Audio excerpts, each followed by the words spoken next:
Praise Lord everyone. എല്ലാവരും സന്തോഷമായിട്ടിരിക്കുന്നു വിശ്വസിക്കുന്നു. കൂട്ടായും ഒറ്റയ്ക്കും ചേർന്ന് ആരംഭിച്ചതായ ചില പ്രവർത്തനങ്ങൾ, ദൈവനിയോഗത്തോടുകൂടിയും പ്രാർത്ഥിച്ചും ഒക്കെ സ്റ്റാർട്ട് ചെയ്തതായ പ്രവർത്തനങ്ങൾ എന്തൊക്കെയോ തടസ്സങ്ങൾ കാരണം, എന്തൊക്കെയോ പ്രശ്നങ്ങൾ കാരണം, എവിടേക്കോ സ്റ്റോപ്പായി പോയ അനുഭവങ്ങൾക്കകത്ത് നിരാശയോടുകൂടിയിരിക്കുന്ന ആരൊക്കെയോ ഇത് കേൾക്കുന്നുണ്ട്. ഇന്ന് രാത്രി പരിശുദ്ധാത്മ പറയുന്നു, ദൈവം പിന്നെ നിങ്ങളെ അത് റീസ്റ്റാർട്ട് ചെയ്യുവാൻ ദൈവം നിങ്ങളെ സഹായിക്കുന്നതാണ്. തീർച്ചയായിട്ടും അത് സഹായിക്കും. നിങ്ങളുടെ പ്രാർത്ഥനകൾക്ക് ദൈവം മറുപടി നൽകും. ആമേൻ.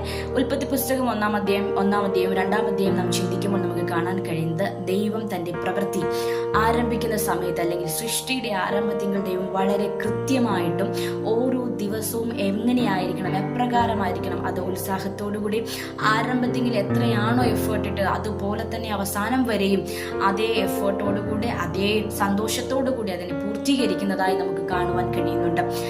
അങ്ങനെ ചെയ്ത ദൈവത്തിന്റെ മക്കളാണ് നാം ഓരോരുത്തരും. അങ്ങനെയാണെങ്കിൽ തീർച്ചയായിട്ടും ദൈവം നിങ്ങളെ ബലപ്പെടുത്തും. ആ പ്രവർത്തനം ആരംഭിക്കുവാൻ അല്ലെങ്കിൽ തുടർന്ന് പോകുവാനാണ് ദൈവം നിങ്ങളെ അത് ചെയ്യുവാനായി ദൈവം നിങ്ങൾക്കൊരു അവസരം നൽകിയത്. എന്നാൽ പല തടസ്സങ്ങൾ കൊണ്ട് അത് സ്റ്റോപ്പായി പോയി നിങ്ങൾ ഭാരപ്പെടേണ്ട.